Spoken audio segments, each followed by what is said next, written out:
Почему нас так сильно ранит измена? Потому что она активирует нашу самую раннюю и глубокую травму, травму отвержения. Это чувство идет из самого детства, когда родитель был рядом, когда важный взрослый был рядом, но эмоционально оставался холодным. Когда вам говорили, будешь хорошим, тогда получишь любовь. Ребенок сделал для себя страшный вывод. Со мной что-то не так, меня можно не выбирать.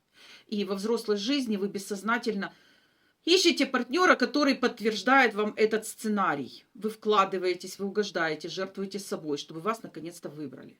Но итог всегда один. Вас снова обесценивает, потому что внутри вас все еще живет вот тот вот маленький испуганный ребенок, который не чувствует своей значимости. Вы ищете заботливого родителя в своих партнерах.